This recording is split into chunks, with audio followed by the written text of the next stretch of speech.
This virus is hitting close to home. Earlier this week, I heard from my good friend Anne, whose relative had just died in Arizona because of the coronavirus. Elva was 54 years old, and she leaves behind a husband and 2 children, a high school student and a college student.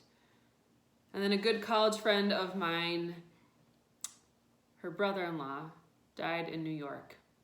He was 35.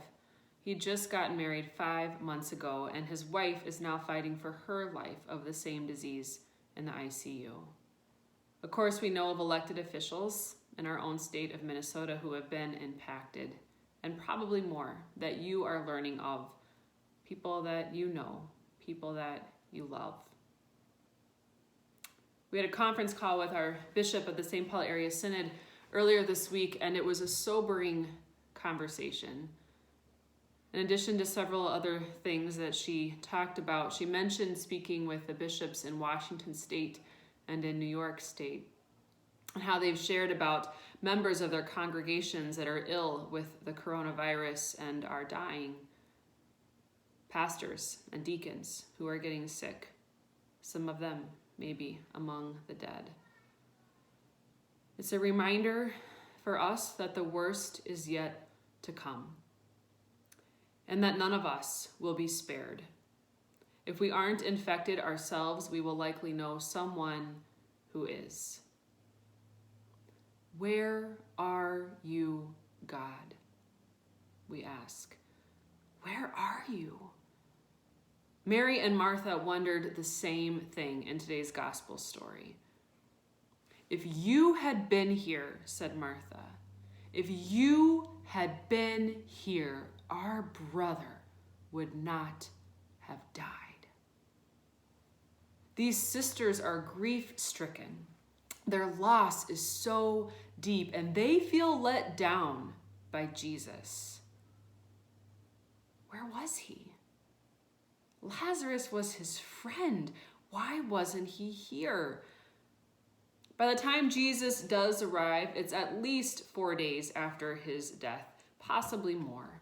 And Mary and Martha are grateful that Jesus has come, but they're still hurt that he didn't come sooner, that he didn't save their brother. And yet in this spiritual desert, Martha is able to still affirm that Jesus is the Messiah.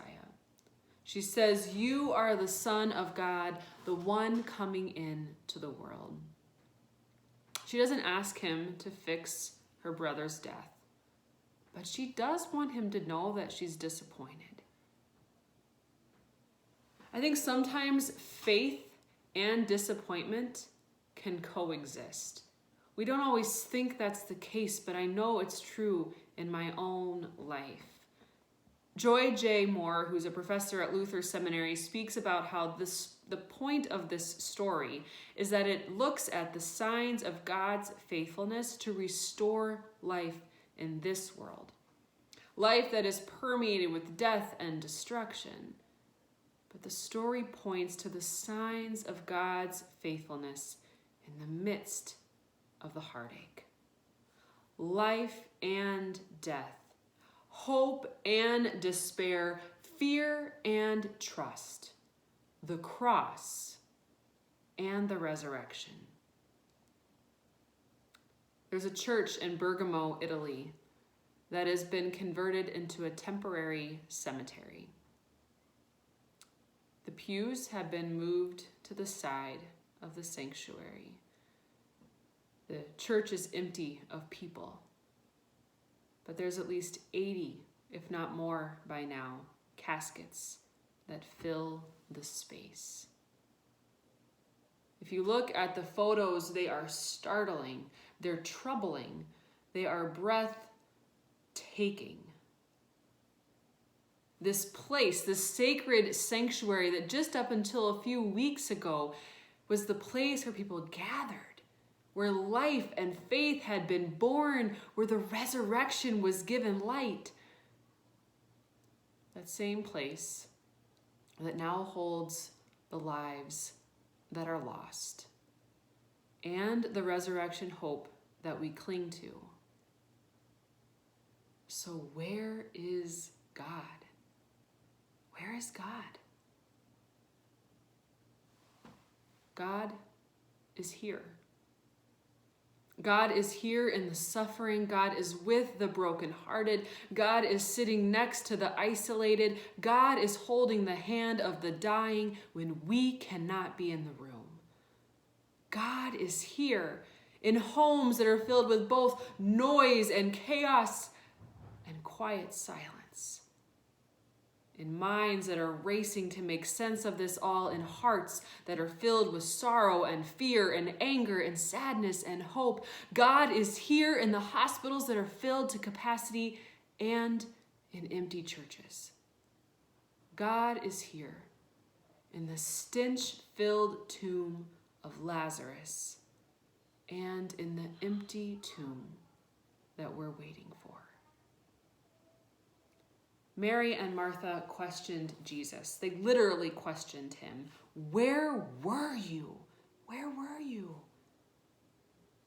And in the same breath, they knew that he was there. There. Here. Venturing into the places that were unknown with them, with us. They continued to believe that Jesus was the source of their hope, even there in the midst of their life's greatest disaster. It's hitting closer to home. It's hitting closer to home. Like these sisters, may we trust in God's abiding presence as well.